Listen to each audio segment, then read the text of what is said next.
시작기도 같이 마치겠습니다. 성부와 성자와 성령의 이름으로 아멘. 경청의 여인이신 성모님, 저희의 귀를 열어주십시오. 세상의 수천 가지 말들 속에서 당신의 아드님 예수님의 말씀을 경청할 줄 알게 해주십시오. 우리가 살아가는 현실과 우리가 만나는 온갖 사람들, 특별히 가난하고 도움이 필요하고 어려움을 겪는 이들의 소리를 들을 줄 알게 해주십시오. 결단의 여인이신 성모님, 저희의 정신과 마음을 비추시어 당신 아드님 예수님의 말씀에 망설임 없이 순종할 줄 알게 해주십시오.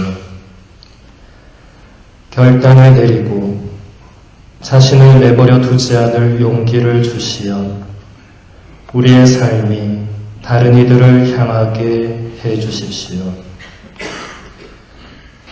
실행의 여인이신 성모님, 저희의 손과 발이 당신의 아드님 예수님의 애덕과 사랑을 가져다 주기 위해, 그리고 어머니처럼 저희가 세상에 복음의 빛을 가져다 주기 위해 저희도 다른 사람들을 향하여 서둘러 움직이게 해주십시오. 아멘.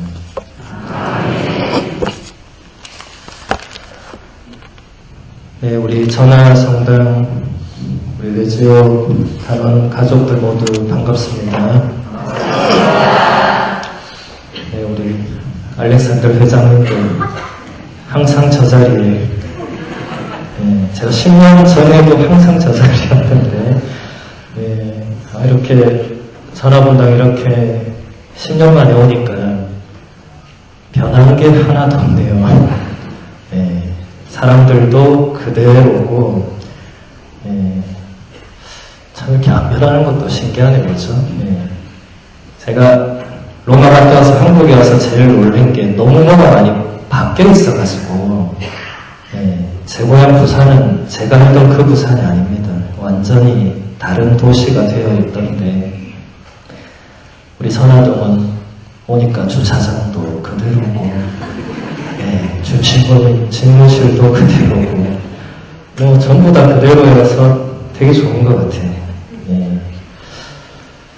제가 10년 전에 처음 성방으로에 이렇게 새 신부로 와가지고, 그때는 제 별명이 동구 보좌 신부였습니다.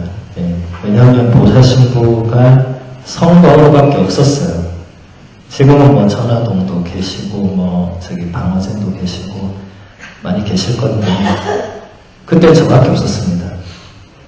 그러니까 허구한 날 다른 분당에 미사를 땜빵하러 많이 다녔어요. 제일 많이 온 곳이 전화센터입니다. 제가 그때도 전화도 다른 분당 같지가 않고 친정은 느낌이다 이런 얘기를 할 만큼 자주 왔습니다. 그러니까 제가 우리 알렉산더 회장님 이 위치도 정확하게 이제 알잖아요. 그때도 항상 저기 앉아 계셨어요. 끝나고 같이 추어탕 먹고 했던 기억도 나는데, 이렇게 세월이 많이 흐른 것 같습니다. 우리 지금 우리 윤정환 신부님도 제 신학교 때 은사 신부님이십니다. 제가 수업은 안 들었는데 제 석사 논문 지도 그 부심으로 이렇게 지도를 해주셨었습니다. 또 뭐 유학으로 치면은 뭐 로마 유학의 굉장히 선배님이시고, 근데 저는 우리 유 신부님을 한 10년 만에 처음 본 것 같아요. 왜냐면 신학교 떠나고 한 번도 본 적이 없어요. 제가 신학교 떠나고 여기 울산에 1년 있다가 영어에 1년 있다가 바로 로마로 갔기 때문에 신부님 한 번도 진짜 못 뵌 것 같아요. 오늘 진짜 10년 만에 본 것 같아요. 근데 신부님도 보니까 똑같아요. 네. 다들 읽지 않는 뭘 드시는지, 네. 저만 이렇게, 네. 살이 많이 찌고, 네. 그때 제가 이렇게 전화도 올 때, 자전거를 타고, 이렇게 바오로에서 딱 전화로 이렇게 오면은 딱 3분 정도가 걸렸던 것 같습니다. 네. 이렇게 자전거를 저 화장실 앞에 저기 이제 화장실도 안 변했더라고요. 보니까 리모델링을 한 것 같고 위치는 그대로고 자전거를 다 대놓으면 그 수녀님이 그때 아마 헬레나 수녀님이었던 것 같은데 수녀님이 신부님 차가 세상에서 가장 멋진 차입니다. 이런 얘기를 하셨어요. 평생 그 차만 타라고.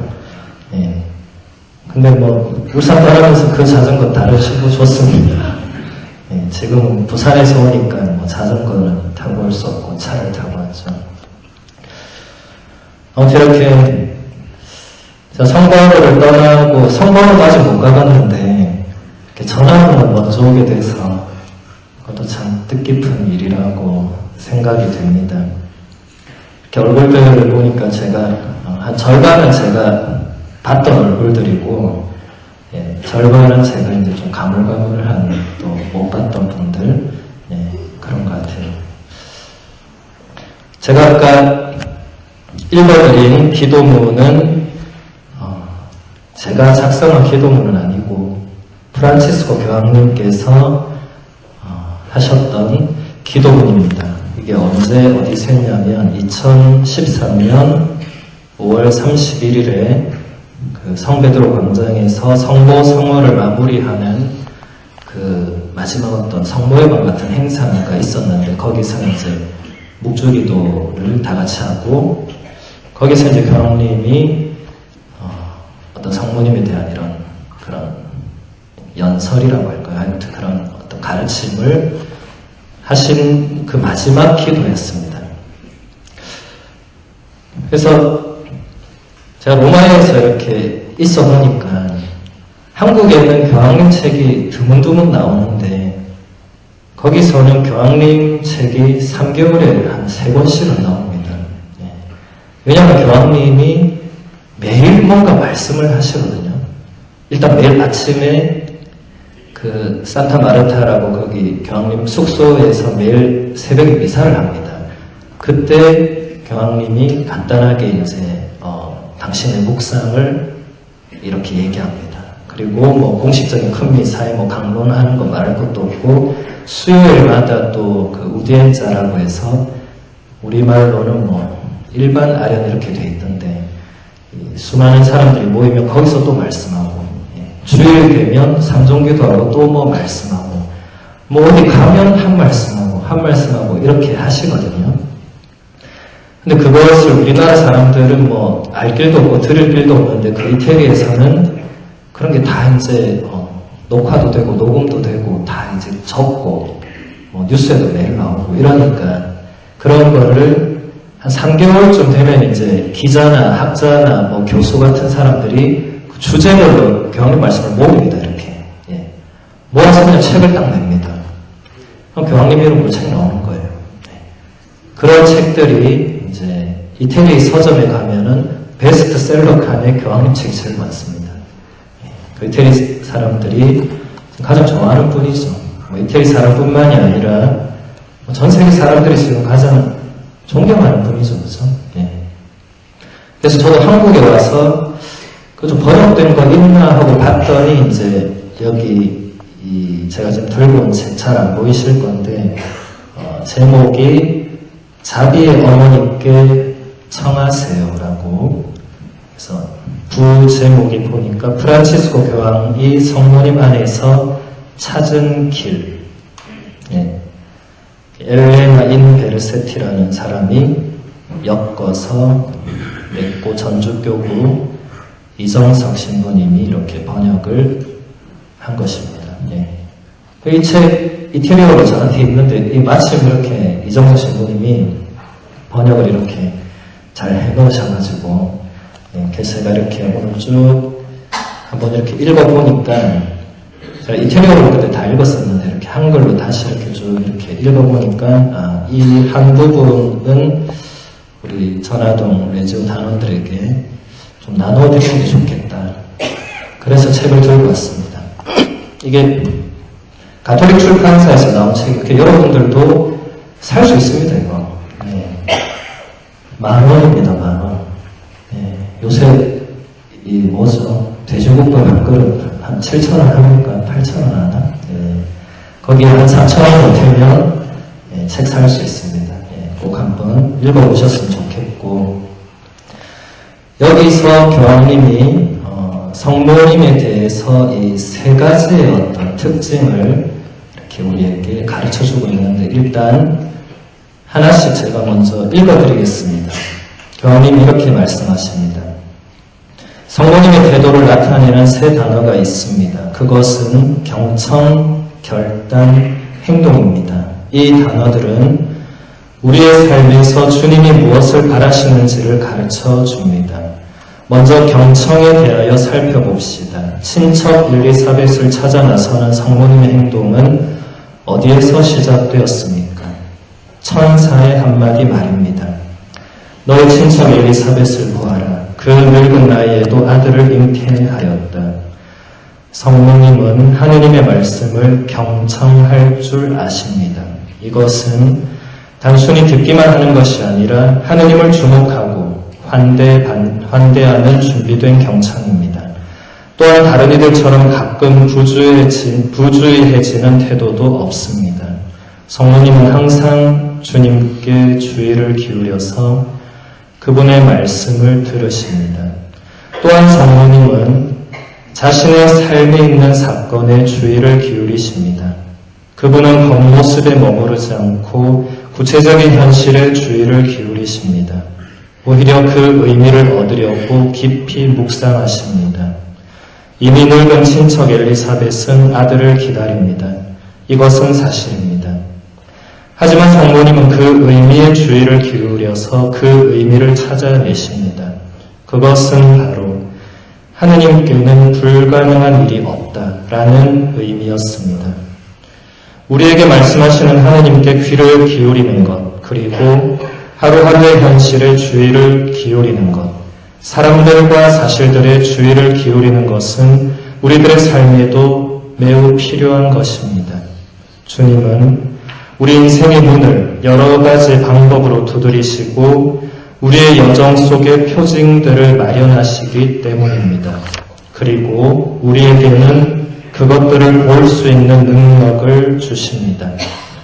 성모님은 하느님에 대해서도 삶의 우여곡절들에 대해서도 깊이 주의를 기울이시는 어머니이십니다.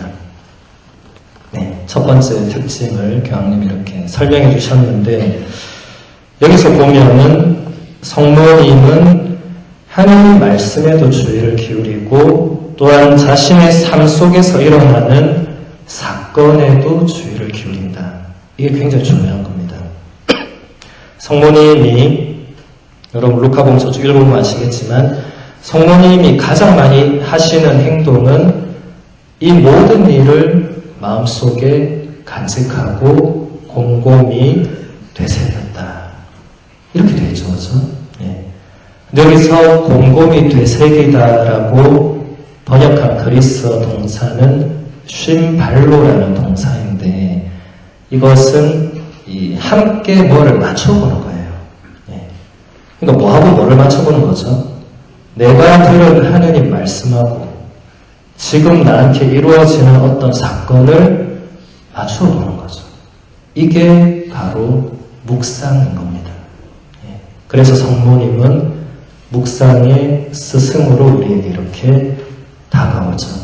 우리도 마찬가지입니다. 우리는 날마다 하느님 말씀을 듣습니다. 미사 때도 듣고 혼자 성경을 펼쳐서도 듣고 하나님 말씀을 들어요. 근데 하나님 말씀을 듣고 그 다음에 나에게 일어난 이 사건들 안에서 이제 이 말씀이 어떻게 이 사건 안에서 이루어지는가, 그 표징을 볼 줄 알아야 되겠죠. 안 그러면 말씀 듣는 게 큰 의미가 없겠죠, 그죠? 그것이 참다운 경청이다. 그냥 듣는 것을 넘어서서 현실에 일어나는 사건들, 표징들과 함께 맞추어 보면서 하나님의 뜻을 알아가는 것입니다. 두 번째는 결단입니다. 교황님은 이렇게 말씀하십니다. 두 번째로 결단을 봅시다. 성모님은 삶을 급하게 살지 않으셨습니다. 오히려 루카복음서 저자가 강조하듯이 모든 일을 마음속에 간직하고 곰곰이 되새기셨습니다. 그리고 천사가 예수님의 잉태를 알려준 결정적인 순간에도 성모님은 어떻게 그런 일이 있을 수 있겠습니까? 라고 물으면서 천사의 알림을 깊이 되새기셨습니다. 그러나 되새기는 것에서 멈추지 않습니다. 한 발 더 나아가서 결단을 내리십니다. 성모님은 급하게 살지는 않으셨지만 필요한 순간에는 서둘러서 행동하셨습니다. 곧 사건들이 그저 스쳐 지나도록 놓아두지 않으셨습니다. 결단의 수고를 피하지도 않습니다. 그리고 말씀하신 대로 저에게 이루어지기를 바랍니다. 라고 응답하심으로써 자기의 인생을 바꿔놓을 선택에 대해서도 보다 일상적인 선택에 대해서도 모두 동일하게 반응을 하십니다. 카나의 혼인잔치에서 성모님의 현실주의, 인간성, 구체성을 확인할 수 있습니다. 성모님은 사건의 주의를 기울여서 그 혼인잔치의 문제를 파악합니다. 성모님은 잔치의 포도주가 떨어진 사실을 곰곰이 생각하셨습니다. 그리고 생각 끝에 예수님이 무언가 하실 수 있다는 것을 아시고 그분께 해결해 달라고 말해보기로 결정하셨습니다. 결정은 어렵습니다. 그래서 사람들은 뒤로 미루거나 다른 사람들이 내 역할을 차지해서 결정하도록 놓아두기도 합니다. 또 다른 일에 묻혀서 그냥 지나가도록 두거나 순간의 유행에 따라서 선택하기도 합니다. 우리는 해야 할 일을 알지만은 용기가 없어서 혹은 다시 되돌아가야 하기 때문에 그 일을 실행하기는 어렵다고 여깁니다. 성모님은 하나님의 말씀을 경청하고 곰곰이 생각하고 현실을 파악한 뒤에 하나님께 온전히 자신을 맡기기로 결정하셨습니다. 그리고 임신하신 몸임에도 불구하고 연로한 친척을 방문하기로 결정하셨고 잔치의 흥을 깨트리지 않기 위해서 예수님께 부탁하기로 결정하셨습니다. 예. 저는 가지고 있지 않은 장애인데 요즘 사람들이 많이 가지고 있는 장애가 보니까 결정장애 이렇게 있더라고요. 저는 그런 말 처음 들었는데 의외로 많더라고요. 예. 뭐 예를 들어 식당 갔는데 너 뭐 먹고 싶니? 이러면은 난 아무거나 상관없어. 이런 분들 있죠.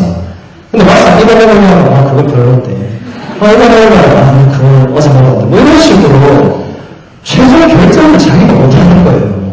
예. 남이 결정해주면 이제 거기 따라가는 예. 그것도 일종의 장애라고 합니다. 예. 근데 성모님은 예. 아까 교황님이 잘 표현하셨는데 인생을 완전히 바꿔놓을 선택에서도 결정을 하셨다. 예. 이건 쉬운 게 아니죠, 그죠? 예. 여러분들도 그런 순간에는 결정하는 게 매우 어렵습니다. 왜냐하면 이게 하나님 뜻이 맞는지 아닌지 이것부터 일단 따져봐야 되고 그 다음에 내가 정말 원하는지 안 원하는지 이것도 따져봐야 되고 여러 가지를 하다 보면 결정 못하겠죠. 계속 미루겠죠. 내일 결정하자. 모레 계속 미루다 보면 몰라 그냥 넘어가자. 이런 식으로 되는 일들이 여러분 인생에서 그동안 대단히 많았을 것입니다. 하지만 성모님은 단 한 번도 그렇게 하지 않으셨다.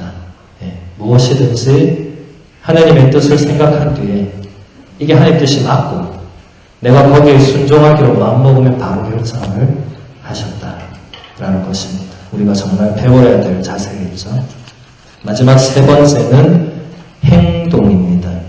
교황님은 이렇게 말씀하십니다. 세 번째는 행동입니다. 저는 이전에도 성모님의 서둘러 가는 이런 행동 방식을 강조했습니다. 성모님은 떠나겠다는 자신의 결정 때문에 겪게 될 어려움들과 비판에도 아랑곳하지 않고 행동을 멈추지 않으셨습니다. 그리고 서둘러 떠나셨습니다. 말씀하시는 하느님 앞에서 그분께 드리는 기도 안에서 삶의 사건들에 대한 숙고와 묵상 속에서 성모님은 급하지 않으셨습니다. 또한 순간에 사로잡히지도 않으셨습니다. 당신이 사건에 휩쓸리도록 놔두지 않으신 것입니다. 하지만 하느님께서 당신에게 요구하시는 것, 그리고 꼭 해야만 하는 일이 분명할 때는 지체 없이 곧바로 행동하셨습니다. 암브로시오 성인은 성령의 은총은 늑장을 부리지 않습니다. 라고 말했습니다. 성모님의 행동은 하느님의 말씀에 순종한 결과로 애덕과 하나가 됩니다. 곧 엘리사벳에게 필요한 도움을 주려고 가시는 것입니다. 그리고 이렇게 사랑으로 자기에게서 벗어남으로 인해 훨씬 더 값진 것을 얻어갔습니다. 당신의 아드님인 예수님을 모셔가는 것입니다. 결단과 행동은 이어져야 되는데 성모님은 바로 이어지는데 우리는 사실 결정해놓고도 막상 또 하려고 보면 겁나기도 하고 그죠? 이거 했다가 후회하면 어떡하지? 뭐 이런 생각들 행동하는 게 쉬운 게 아닙니다. 지금 교황님이 세상 사람들에게 굉장히 존경받는 이유는 뭐 여러 가지가 있겠지만 제가 볼 때는 저분이 말씀하시는 대로 행동하기 때문에 존경받는 게 아닌가. 다른 거 다 제쳐도 말만 막 하고 행동을 안 하면 사람들이 별로 존경을 안 하겠죠. 교황님이니까 마지못해 박수는 치겠지만 그렇게 존경을 안 할 것 같아요. 근데 저분은 정말 그렇게 사시니까 존경받는 거죠. 그죠? 그리고 더 놀라운 거는 존경받으려고 그렇게 사는 것도 아니에요. 타고난 것도 있겠지만 엄청난 노력을 하시겠죠. 그죠? 가난하게 프란체스코라는 이름을 이 교황 역사상 처음으로 저분이 이제 선택을 했는데 교황님이 인류 역사상 2000년 동안 266명이 교황님이 났습니다. 단 한 명도 265명 때까지 프란체스코라는 이름을 가지지 않았습니다. 교황님이 되는 순간 모든 것은 교황님이 최상위의 법이 됩니다. 그러니까 교황님이 뭘 하면 하는 거고 안 하면 안 하는 거예요. 그래서 추기경들이 이제 교황님 뽑는 그 회의를 콘클라베라고 하는데 거기서 이제 3분의 2 이상의 득표를 누군가가 받습니다. 그러면은 그 투표를 주재한 추기경님이 가서 그 3분의 1 이상 받은 그분한테 수락하겠느냐 묻습니다. 교황직을 받아들이겠느냐. 안 받아들인다면 다시 투표하는 거예요. 그럼 받아들입니다 하면 그 다음에 바로 무엇을 묻느냐면 당신의 이름을 무엇이라고 하겠습니까? 이렇게 물어요. 그러면 그때 말하는 이름이 교황님의 이름이 되는 것입니다. 대부분 교황님들은 원래 이름과 다 다른 이름을 선택했습니다. 그만큼 당신이 교황으로서 그런 삶을 살겠다 이런 게 있죠. 그렇죠? 지금 성인이 되신 제2차 바티칸 공회를 개최했던 요한 23세 성인 교황님은 원래 이름은 주세페 롱칼리였습니다. 그러니까 요셉이었는데 요한이라는 이름을 받았죠. 그리고 그 다음에 바오로 6세 복자 교황님이 있었고 그 다음에 요한과 바오로를 계승한 데에서 요한 바오로 1세 교황님이 있었습니다. 물론 33일 만에 돌아가셨습니다. 아직도 이유를 모릅니다. 그리고 그 다음에 요한 바오로 2세 교황님이 되었죠. 이분도 원래 이름은 요한 바오로 2세가 아니었습니다. 예, 다른 이름이었죠. 그런데 요한과 바오로 교황의 그 정신을 내가 그대로 살겠다. 근데 1세가 있으니까 자동으로 2세가 된 거죠. 그리고 요한 바오로 2세가 돌아가시고 베네딕토 16세 교황님이 됐습니다. 이분의 원래 이름은 요셉 라칭거였죠. 예, 신앙교리성 장관을 30년 가까이 했습니다. 이분도 베네딕토라는 이름을 한 것은 베네딕토 성인이 유럽의 수호 성인입니다. 그래서 무너져가는 유럽을 본인이 다시 이렇게 살리겠다는 그리고 유럽을 지켜야 이 세속화에 우리 그리스도교와 세상이 이렇게 세속화를 이겨내고 그럴 수 있다는 생각을 하셨겠죠. 그죠? 네. 그리고 지금 교황님 됐을 때 옆에 마침 그 브라질 주기경님이 나라에 이 이름 묻기 직전에 이렇게 한마디 했다 그래요. 네. 세상에 가난한 사람들을 기억해 달라고. 그러니까 교황님이 이렇게 딱 그 말씀을 듣자마자 떠오른 단어가 이제 프란치스코. 네. 뭐 가난하면 바로 프란치스코죠. 네. 그래서 그 이름을 했어요. 근데 옆에 교황님들이 그 이름을 왜 안 했느냐? 왜 안 했겠습니까? 그 이름을 택하면 가난하게 살아야 되잖아요. 예. 근데 여러분, 교황님 돼서 가난하게 산다는 것은 매우 어려운 일입니다. 예. 저 신부 때 자전거 타다가 이제 자동차 타는 것처럼 교황님이 자전거 타고 다닐 수 없잖아요. 그래서 예. 그러니까 이게 쉬운 일이 아니죠. 근데 지금 교황님은 어쨌든 그 당시에 파격적인 지금도 그 산타 마르타라는 곳이 교황님의 숙소가 아닙니다. 거기는 그냥 바티칸 안에 있는 일반 게스트하우스입니다. 아무나 다 거기 여러분도 그 신청하면 거기 가서 먹고 자고 할 수 있어요. 예. 그럼 먼저 오면 다음 아침에 밥 먹을 때 교황님 볼 수도 있습니다. 예. 그런 대로 내려오신 그 역사상 교황님이 거기 가서 주무신 적은 한 번도 없습니다. 이분이 처음이고, 이분은 그냥 주무신 게 아니라 아예 숙소를 거기 갖다 놨습니다. 거기 그냥 그 방 하나를 그냥 쓰시고, 저 넓은 교황님 교황궁이 있는데 거기는 이제 일할 때만 가서 이제 일하시고. 예. 그런 특별함은 행동하는 거기에서 이제 나오고, 그걸 이제 사람들이 보고 뭔가 존경하고 배우고 싶어 하고 그런 거겠죠. 프란시스코 성인도 마찬가지였고, 거슬러 올라가면 우리의 주님이신 예수님도 마찬가지였죠. 예수님 죽기 전에 뭐라고 했습니까? 벗을 위하여 목숨을 바치는 것보다 더 큰 사랑은 없다. 이래놓고 당신은 안 죽었으면 제자들이 그 말씀을 기억할 때 스승님이 안 죽고 저런 거랑 말이 안 맞잖아요. 그런데 스승님이 진짜 죽으니까 제자들이 스승님 그 말씀도 기억하고 스승님이 정말 말씀하시는 대로 그대로 살았구나. 이렇게 되는 거죠. 그러니까 이 말과 행동이 그대로 따라간다는 것은 진짜 어려운 일입니다.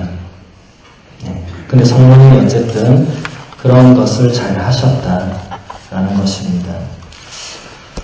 오늘 우리가 원래 보려고 했던 주제는 이제 중세 성인들이 바라보는 성모님의 신비인데, 저는 아까 우리 자매님이 소개했지만 저는 중세 전공자는 아닙니다. 저는 교부학을 전공했는데 교부들은 중세 이전의 그 시대 사람들입니다. 교회의 아버지라는 뜻인데 이제 열도사도 이후부터 중세 이전, 그러니까 한 8세기 그 전까지 한 700년 가까운 교회 초세기에 이렇게 신앙을 지키고 어떤 교리를 발전시키고 이단과 싸우고 우리 교회를 이끌었던 그 모든 지도자들을 통칭해서 교부라고 합니다. 교부들은 아까 잠깐 교황님이 언급한 암브로시오 이런 성인이 다 그 교부들에 해당됩니다.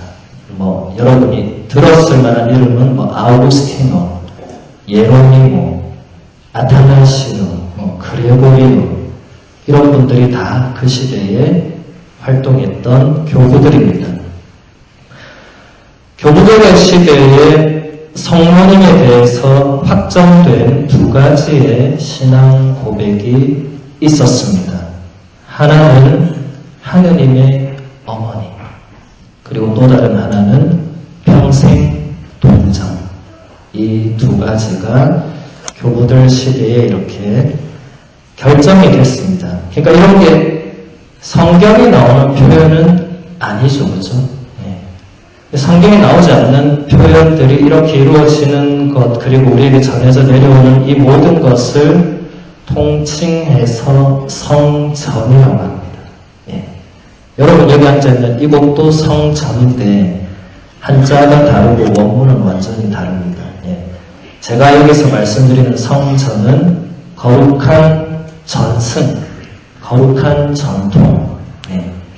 그러니까 이 건물, 이 밭전, 건물전 이런 게 아니고 전해지는. 그러니까 성경 이외에 성경을 바탕으로 하느님의 계시 진리를 교부들이 혹은 또 수많은 사람들이 그것을 이렇게 해석하고 계속 우리 교회에 전해준 모든 것을 성전이라고 합니다. 그리고 우리 교회는 성경과 더불어서 성전도 하느님 계시의 또 다른 원천으로 이렇게 받아들입니다. 그래서 우리가 믿을 교회가 되는 거죠. 그러니까 여러분 미사 전례 중에 하느님의 어머니 이런 표현이 미사 전례에 그냥 들어가는 게 아닙니다. 하느님의 어머니라는 표현이 거기 들어가기까지는 수많은 우여곡절이 있었습니다. 그런 게 이제 교부 시대에 다 이루어진 것입니다. 그래서 지금 그것을 하기는 좀 그렇고, 그리고 이제 중세의 성인들이 어떻게 또 성모님을 보고 이야기했는지 몇 분만 살펴보도록 하겠습니다. 안셀모라는 성인 들어보셨죠, 그죠? 중세의 아주 위대한 신학자 중에 한 분이신데 안셀모 성인이 성모님에 대해서 이런 말씀을 남겼습니다. 마리아와 동등한 사람은 아무도 없습니다. 단지 하느님만이 마리아보다 위대하십니다. 모든 자연은 하느님에 의해서 창조되었고 하느님은 마리아로부터 태어나셨습니다. 모든 것을 만드신 하느님께서 자신을 마리아로부터 만드셨습니다. 이처럼 그분은 당신이 창조하신 모든 것을 재창조하셨습니다. 그러므로 하느님은 모든 창조물의 아버지이시며 마리아는 모든 재창조의 어머니이십니다. 그러므로 하나님께서는 모든 것이 그분을 통하여 만들어진 그분을 낳으셨고 마리아는 모든 것이 그분을 통하여 구속된 그분을 출산하셨습니다. 지금 여기서 이어지는 이 하느님의 어머니라는 이게 교부들 시대에 온 것이 중세에도 거의 그대로 이어집니다. 그렇죠? 여기서 특별히 우리가 눈여겨봐야 될 것은 성모님을 두고 모든 재창조의 어머니다. 이 표현이 좀 애매하죠. 창조를 하나님께서 한번 하셨는데 재창조는 뭔가? 하나님이 또 창조했다는 말은 성경 어디에도 나오지 않습니다. 이거 잘못 알아들으면 이단에 빠지기 쉽겠죠, 그렇죠? 재창조가 무엇인가? 프란시스코 교황님은 첫 번째 교황님께서 제일 처음 내신 책이 있습니다. 혹시 뭔지 아세요? 신앙의 빛이라는 회칙입니다. 여러분 오늘 우리 교부가 지금 무슨 해를 지내고 있습니까? 믿음의 해를 지내고 있죠. 이 믿음의 해에 반드시 읽어야 될 책이 바로 신앙의 빛입니다. 신앙과 믿음은 같은 말이죠. 그러니까 교황님께서 신앙을 어떻게 설명하는지 읽어봐야 되겠죠. 그 책은 3,500원밖에 안 합니다. 국밥 한 그릇값도 안 됩니다. 예. 반드시 읽어보셔야 됩니다. 그리고 그 다음에 두 번째로 낸 책이 뭔지 아세요? 복음의 기쁨이라는 책입니다. 한 번도 안 들어봤습니까? 예. 울산 동구까지 교황님 책이 오는데 시간이 많이 걸리는 것 같습니다. 예. 지금 교황님 책 굉장히 많습니다. 그 이후로도 책 많이 나왔거든요. 예. 여러분 교황님 책을 읽어보셔야 됩니다. 지금 우리 교회의 제일 아버지시잖아요. 교회의 제일 으뜸이시잖아요. 베드로의 후계자잖아요. 지금 현재 우리가 믿고 따르는 거의 목자잖아요. 그럼 그분이 뭐라 말하는지 읽어봐야 될 거 아니에요. 네. 물론 우리 윤정하신 분이 말씀도 열심히 들어야 되지만 교황님이 무슨 얘기하시고 이런 것도 우리가 배워야 되겠죠. 그렇죠? 복음의 기쁨 285항을 한번 제가 한 부분만 읽어드리겠습니다. 예수님께서는 십자가 위에서 세상의 죄악과 하느님 자비의 극적인 만남을 당신의 몸으로 이루셨습니다. 이때 예수님께서는 당신 십자가 아래에 어머니와 벗이 있는 것을 보시고 위로받으실 수 있었습니다. 이 중요한 순간에 성부께서 당신에게 맡기신 일을 완수하시기 직전에 예수님께서는 마리아께 말씀하셨습니다. 여인이시여, 이 사람이 어머니의 아들입니다. 그러고 나서 예수님께서는 사랑하시는 제자에게 말씀하셨습니다. 이분이 너의 어머니시다. 죽음의 문턱에서 예수님께서 하신 이 말씀에서 중요한 것은 당신의 어머니를 향한 그분의 헌신과 관심의 표현만이 아닙니다. 이 말씀은 특별한 구원 사명의 신비를 드러내 보여주는 계시의 한 양식입니다. 예수님께서는 당신의 어머니를 우리의 어머니로 주셨습니다. 그런 다음에 비로소 예수님께서는 모든 일이 다 이루어졌다는 것을 아셨습니다. 십자가 아래에서 새 창조의 절정인 이 시간에 그리스도께서는 우리를 마리아께로 이끄셨습니다.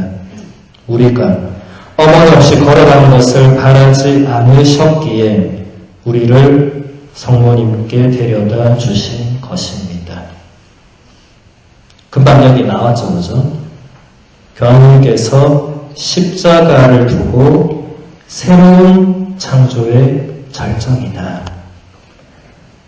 이 교황님 계획 묵상일 수도 있겠지만 이런 것이 이미 교부들 그리고 중세 성인들에 계속 이어져 오는 우리 교회의 그런 이 해석인 겁니다. 그러니까 교황님 이름으로 나오는 책들은 교황님 계획 에세이나 수필집이 절대로 아닙니다. 제가 그래서 읽어보라는 게 아니에요. 교황님이 직접 다 쓰는 게 아닙니다.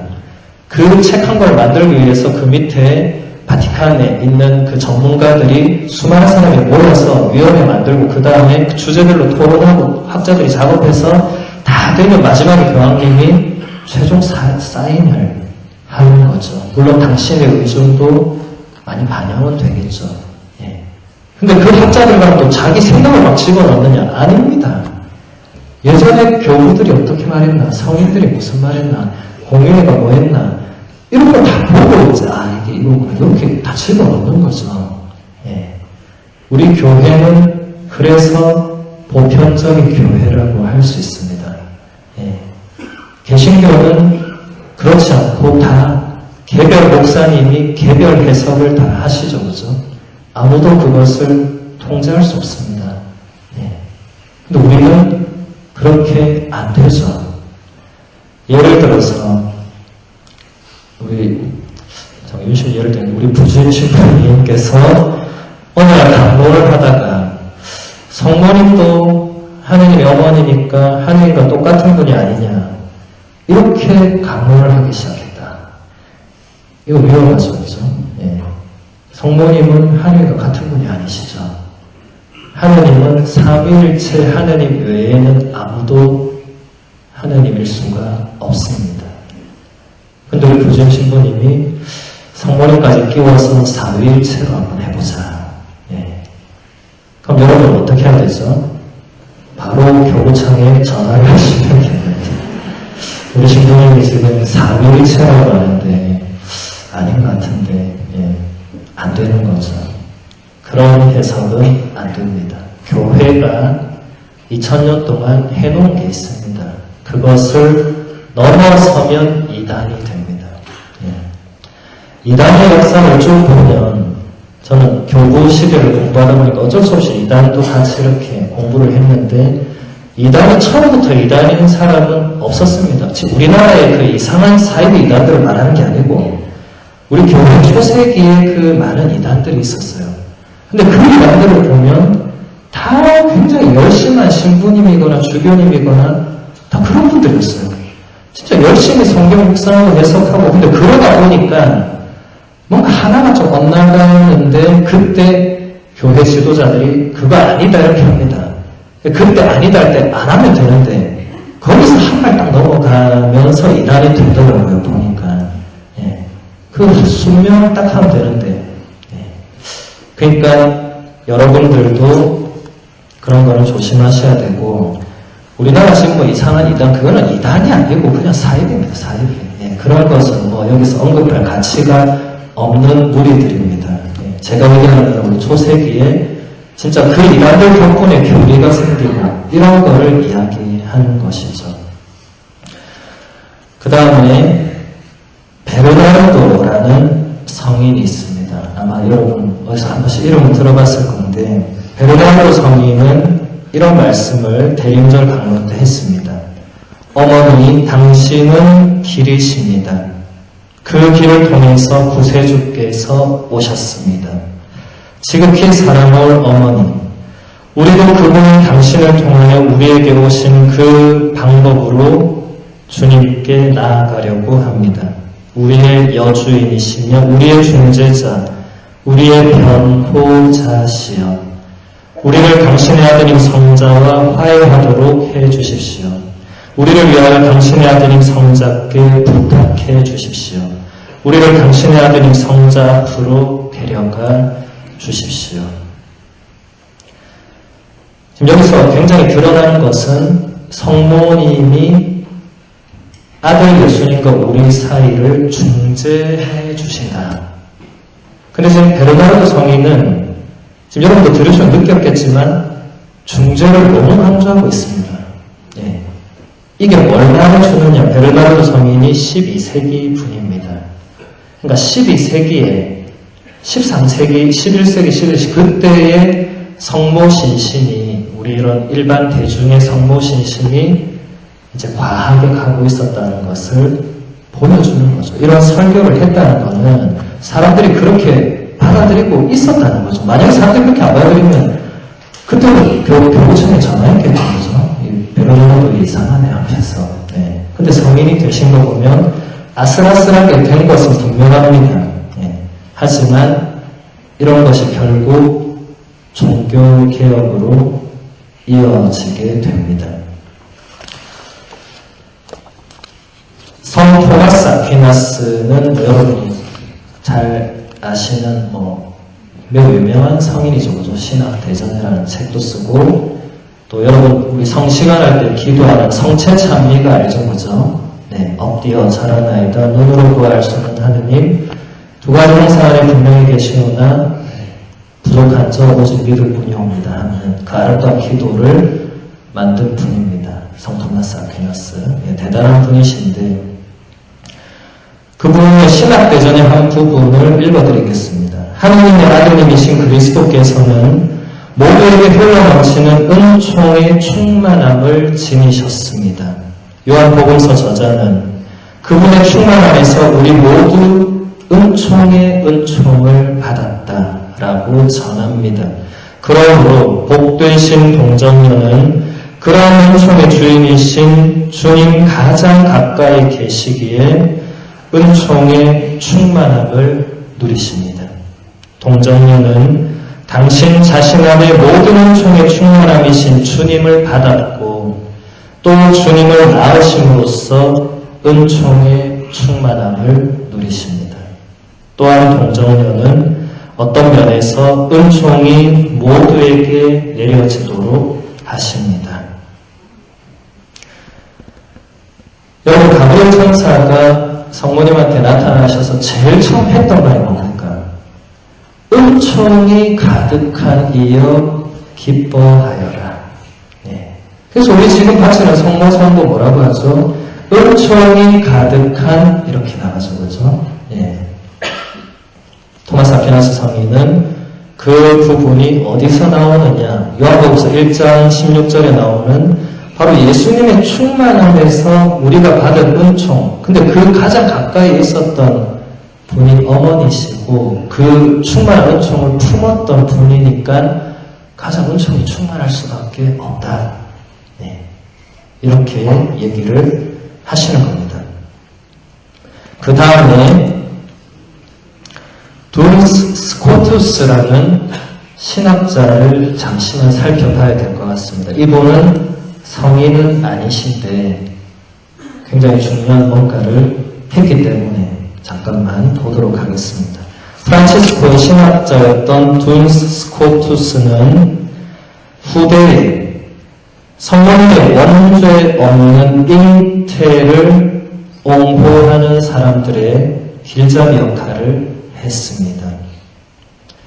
스코투스는 하나님께서 아들을 세상에 보내시기 위해서 성모님에게 하실 수 있는 세 가지의 가능성을 제시를 했습니다. 첫 번째, 하나님은 성모님이 결코 원죄에 물들지 않도록 하실 수가 있었다. 두 번째, 하나님은 성모님이 짧은 한순간 동안 원죄에 물들도록 하실 수 있었다. 세 번째, 하나님은 성모님이 어떤 일정 기간 동안 원죄의 상태에 머물러 있다가 원죄에서 정화되게 하실 수가 있었다. 이 중에서 가장 합당한 게 무엇이냐? 이게 스콜라 신학이 좀 이런 게 있어요. 굉장히 이 가장 합리적인 거, 가장 여러 가지 이렇게 전제를 깔아놓고 이 중에서 가장 이치에 맞는 거, 막 이런 거 많이 따졌어요. 좀 그런 학문적인 그런 기품이 있었습니다. 이 세 가지 중에서 볼 때는 가장 합당한 것은 첫 번째가 아니냐. 네. 왜냐하면 성모님이 어떻게 해도 원죄에 잠깐이라도 물들었다면 아들 예수님도 원죄가 어쨌든 물들었 거 아니냐. 네. 그러니까 성모님도 원죄에 물들 수가 없다. 그러니까 이것은 교부 시대에 전혀 없던 내용입니다. 그래서 제가 지금 소개를 해드리는 것입니다. 그래서 이 성모님의 원죄 없는 잉태는 그 이후로도 근데 계속 이 성인들과 학자들 사이에서도 계속 논쟁이 됐습니다. 예, 그게 과연 맞느냐 안 맞느냐를 두고 그러다가 1854년 그러니까 스코투스가 1300년도에 돌아가셨으니까 550년 동안 논쟁을 하다가 예, 우리 교회 역사가 대부분 이렇습니다. 논쟁의 역사가 깁니다. 1854년에 비오 9세 교황님이 이것을 아예 이제 믿을 교리로 선포를 합니다. 예, 성모님은 단 한순간도 예, 원죄에 물들지 않고 잉태되신 분이다. 그래서 우리는 항상 12월 8일에 그 대축일을 지명하죠, 그죠? 예, 이것이 교회가 하는 일입니다. 비오 9세 교황님이 자기 마음대로 이런 걸 정하는 게 아니죠. 이런 것이 성령께서 하시는 일이라고 우리는 믿는 것입니다. 마지막으로 제가 아까 종교개혁을 언급했던 마르틴 루터에 대해서 살펴보도록 하겠습니다. 왜냐하면 우리나라에 가장 문제가 되는 게 개신교가 우리하고 맨날 싸우는데 네. 싸울 때 가장 문제가 되는 걸림돌이 뭐죠? 성모님이잖아요. 개신교 신자들은 너네는 뭐라고 하죠? 너네는 성모님을 믿잖아. 네. 그게 참 애매하죠. 안 믿는다 할 수도 없고, 믿는다고 할 수도 없고, 참 어머니들이 뭐라고 하지, 이런 좀, 그죠? 네. 근데 우리도 무지하고 그들도 무지해서 그렇게 되는 것입니다. 루터는 이런 말을 했습니다. 우리는 마리아에게 묵주기도를 그렇게 많이 바치고 있습니다. 그러나 지금 우리는 1년 동안 한 번도 기도하지 않을 만큼 예수 그리스도에게 드리는 기도에서는 졸고 있습니다. 어머니를 그렇게 높이 받들고 아드님을 완전히 잊어버리고 있는 것이 부끄러운 것 아닙니까? 이렇게 로타가 말했습니다. 맞습니까? 틀립니까? 맞는 말이죠. 그죠? 지금 이 말은 틀리게 한 거 없습니다. 그 당시 중세 성모님 신심이 너무 나간 거죠. 근데 이건 그 당시 대중을 뭐라 해서는 안 됩니다. 왜냐하면 일단 그 당시에 모든 미사는 라틴어로 미사가 봉헌됐습니다. 그런데 여러분 라틴어가 어느 나라 말이에요? 로마 제국의 언어였습니다. 로마 제국은 서로가는 476년에 멸망했습니다. 라틴어도 끝난 거죠. 네. 그 이후 사람들은 그냥 다 자기 말 썼습니다. 우리가 중국에 막 예속되고 뭐 안 하고 뭐 한문을 쓰고 해도 우리는 우리말 계속 써왔잖아요. 그래서 결국 세종대왕님이 한글을 창조하고 했잖아요. 그래서 그렇게 살았어요. 그런데 미사는 계속 라틴어였습니다. 신자들은 어느 순간부터 미사를 거의 알아듣지 못했습니다. 그리고 그때 미사는 이렇게 제대에서 신부님이 여러분을 바라보고 드린 게 아니고 제대가 저기 벽에 또 붙어가지고 신부님 등 돌리고 이렇게 미사를 막 했어요. 잠깐 여러분이 볼 때 신부가 뭐 하는지 보이니까 안 보입니까? 안 보이죠. 그러니까 라틴어를 뭐라니까 뭐라 했겠죠. 그러니까 신자들이 뭐 했겠어요? 묵주기도만 바쳤습니다. 예. 이건 웃을 일이 아니고 그 당시 사실입니다. 네. 그러니까 복사가 족을 땅치는 게 생겼어요. 왜냐하면 성체가 축성될 때 사람들이 모르잖아요. 그러니까 거룩하신 아버지께서 모든 거룩함에 세미시옵니다. 방구하고 할 때 복사 좀 땅치는 거예요. 그러면 신자들 그쪽으로 가시다가 땅치는 이제 성찬의 전례 이제 성체 축성이 시작됩니다. 네. 그러면 또 신부님이 라틴어를 막 하고 또 목적이 되면 바치고 있습니다. 너희는 모든 것을 받아먹을 이것은 또 라틴어거든요. 근데 너희는 너희는 내 주를 내가 명이라고 신부님이 딱 들어올 때 또 목사가 땅 치면은 저도 신자들이 목적을 바치고 있다. 고개를 보면 성체가 보이는 거예요. 네. 이게 아직도 남아있는 게 우리가 좀 치는 겁니다. 이제 사실 안 쳐도 됩니다. 다 보이잖아요. 우리 신부님 뭐 순교하고 등 돌리고 하지 않잖아요. 그죠? 네. 그렇게 하면 어떻게 해야 됩니까? 교체를 순간해야 돼요. 우리 신부님 자꾸 안 보여주고 저쪽에서 막 숨어서 막 이렇게 그러면 안 되죠. 여기서 저기 이 제경에서 성체포 깔고 다 보이게 해야 됩니다. 그러니까 그리고 또 결정적인 것은 신부님들이 강론을 안 했습니다. 여러분 굉장히 복된 시대, 여러분 요즘 신부님이 평일 미사, 주일 미사 강론 안 하면 여러분 어떻게 하세요? 바로 난리치죠. 신부님 강론 아니에요. 요것만 보면 중세에는 아무도 강론 안 했습니다. 네. 그것은 그래서 그걸 깬 사람이 누구냐면 프란치스코 성인이었어요. 프란치스코 성인은 신부가 아니고 아무것도 아니었습니다. 그런데 하도 사람들은 뭘 알아먹을 기는 없고 신부는 뭐 강론도 안 하고 신자들은 내가 뭐 물줄이만 마치고 이러니까 본인이 사람들 앞에서 막 설교를 하기 시작한 거예요. 예수님이 누구시고 복음은 무엇이고 프란치스코 성인 이후부터 신부들이 강론을 하기 시작했습니다. 프란치스코 성인은 매우 위대한 성인입니다. 그냥 가난한 사람 이 정도가 아니었습니다. 여러분 이태리 아시시를 가보시면 프란치스코 성인이 얼마나 위대한 분인지 거기 다 볼 수 있습니다. 우리가 지금 그분을 볼 시간이 없습니다. 아무튼 루터는 그런 것들에 대해서 반대를 한 것이었죠. 예.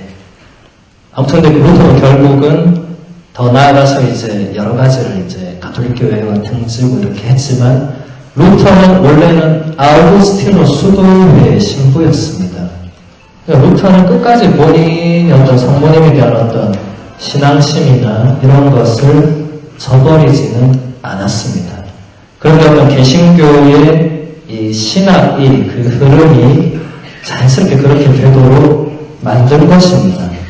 여러분, 개신교와 우리가 다른 점이 세 가지가 있습니다. 이것만 자꾸 마치라고 소리들이 막 이렇게 네. 언제 마실지 모르겠는데 아무튼 마칠 때 된 것 같네요.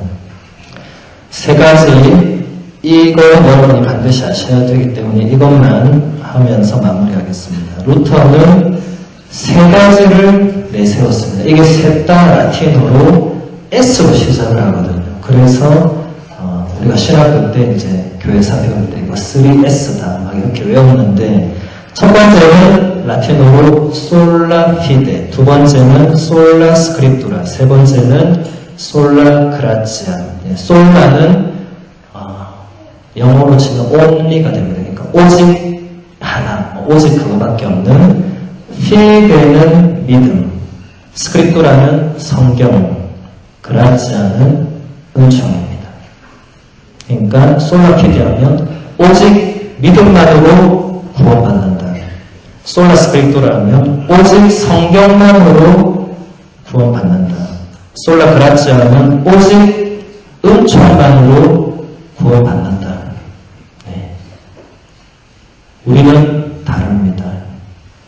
그게 뭔지를 보도록 하겠습니다. 먼저 솔라 피데.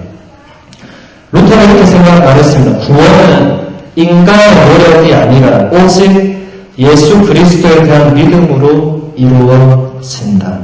성령은 인간의 정화와 사회에 대한 임무로서 필요한 것이지만 인간 구원에 필요한 것은 아니다.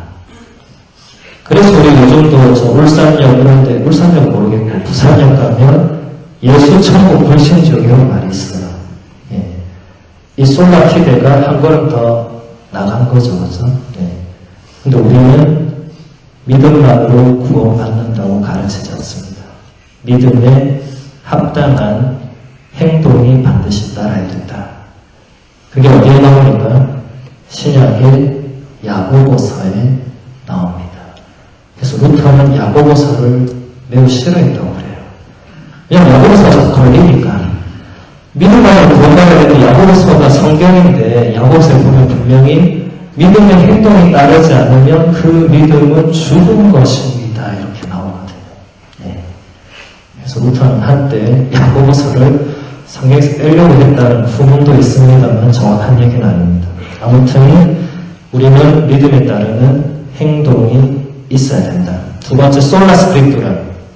루터는 성경은 신앙과 우리 삶의 유일한 기준이 된다. 그래서 성전, 제가 아까 얘기한 성전 필요 없고, 성전의 핵심은 바로 성사입니다. 성사 필요 없다.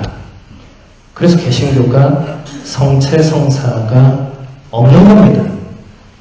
여러분 개신교에 성체 성사 하는 거 봤어요? 없습니다. 근데 1년에 한 번인가 두 번 막 포도주 막 갖다 놓고 먹잖아요. 그건 뭐예요? 그건 상징적으로 하는 겁니다. 네. 우리처럼 축성된 빵과 포도주가 토마스 아퀴나 성인이 고백한 것처럼 살아계신 예수님의 몸과 피라고 그들은 고백하지 않습니다. 그래서 그들에게 우리의 성체를 주지 않습니다. 아니, 정확하게 말하면 줄 수가 없습니다. 예. 루터가 왜 그렇게 했냐면 이 성전이 거룩한 이 교회의 전승이 그 중세에 가장 변질됐거든요. 예. 성모님에 대한 것뿐만 아니라 여러 가지 부분에서 특히 여러분이 잘못 알고 그 면죄부 하는 거 있죠, 그죠? 그 면죄부가 아닙니다. 그 원래는 대사입니다, 대사. 대사를 지금도 교회가 여러분한테, 여러분 평신도 희년이죠. 여러분 뭐 하면 대사 받습니까? 교구장에 지정한 순례지에 가서 순례하고, 그 다음에 교황님의 고해성사하고, 그 다음에 성체를 명하고, 교황님 제약이 이루어지도록 기도하면 대사 받잖아요. 그건 잘못된 게 아닙니다. 근데 그 당시에 무슨 일이 있었냐면, 저 로마의 저 바티칸 성 베드로 대성당, 저거 이제 짓는 때, 저 커다란 거, 지금 전 세계에서 제일 큰 성당이잖아요. 저거 지으려면 돈이 있어야 짓지. 그러니까 어쩔 수 없이 순례객들한테, 얼마 돈을 내면 대사부를 준 겁니다. 돈을 내면 전대사, 부부대사 이렇게. 잘못된 건 맞죠. 루터가 보니까 이 성전에는 필요 없단 말이지. 근데 성전은 그런 것만 다 성전이 아니고 그 당시에 그렇게 그게 남용된 그게 잘못된 사례죠. 아무튼 개신교는 지금도 성사를, 그래서 성전을 인정하지 않습니다. 성전의 또 다른 핵심이 바로 성모님에 대한 교리들이죠. 성경에 나오지가 않습니다. 영광의 신비를 보면 1단 예수님 부활, 2단 성천, 3단 성령을 보내심까지는 성경에 나오죠. 근데 4단 뭡니까? 마리아를 하늘로 불러오셨다. 이 성경에 나와요, 안 나와요? 안 나오죠. 5단 뭐죠? 마리아께 천사 모형관을 씌우셨다. 성경에 나와요, 안 나와요? 안 나오죠. 근데 루터는 그런 거 다 필요 없다. 이래 나간 겁니다. 그런 거 없어도 구원받는데 아무 문제 없다. 이렇게 나간 것이고, 우리는 그게 아니다라고 하는 것이죠. 성전, 성사, 성령에 대한 교리, 이런 것이 구원에 물론 결정적일 수는 없습니다. 하지만 성전이 없이는 이런 것들이 형성될 수가 없는 것이죠. 지금 제가 그걸 더 얘기할 시간은 없을 것 같고, 마지막으로 솔라그라치아, 오직 은총만으로 구원받는다. 루터는 이렇게 주장했습니다. 인간의 자유의지는 죄의 길을 택하는 것 이상은 행할 수가 없다. 결론적으로 하나님 앞에서 인간이 의롭게 되는데 필요한 것은 하나님의 은총, 예수 그리스도의 구원 공로, 그리고 그것을 믿고 고백하는 신앙 밖에는 없다. 이게 루터의 핵심 주장입니다. 근데 여기에는 루터 개인의 체험이 상당히 들어가 있습니다. 그래서 이 부분이 안타깝지만 좀 문제가 됩니다. 그냥 루터가 신부인데 결혼할 수 없죠, 그죠? 그리고 독신과 정결을 평생 지키면서 살아야 되는데 루터가 어떤 성적인 부분, 사실 루터 개인을 절대 비난하는 게 아닙니다. 어떤 인간으로서 겪어야 되는 그런 이 죄와 비참함을 이렇게 계속 체험을 하니까 인간은 아무리 해봤자 이 죄를 짓는 것밖에 우리가 하는 그만큼 비참한 건 맞죠. 맞지만 그렇다고 해서 다 필요 없다 끌어나가는 것은 그건 사실 너무 극단으로 나간 겁니다. 오히려 우리 교부들은 아우구스티노 성인 같은 거는 뭐라고 했냐면 우리가 비참함을 느끼면 느낄수록 하느님의 자비도 더욱 크게 느끼게 된다. 비참함이 끝이 아니다. 하느님은 결코 인간을 그냥 비참한 상태로 창조하고 내버려두고 이런 분이 아니다. 라고 이미 교부들이 이렇게 가르쳤지만 어쨌든 루터는 이렇게 주장을 하면서 지금도 안타깝게도 우리 교회는 아직도 하나 되지 못하고 이렇게 갈라져 있는 현실입니다. 오늘 긴 시간 이렇게 성모님에 대해서 이렇게 살펴보았는데 앞으로 여러분들 성모님을 또 모시는데 또 신앙생활에 작은 도움이 되기를 바라고 다음에 또 좋은 기회가 있으면 또 이렇게 만나 뵙도록 하겠습니다. 영광송으로 마치겠습니다. 영광의 성부와 성자와 성령님께 성부와 성자와 성령의 이름으로 아멘.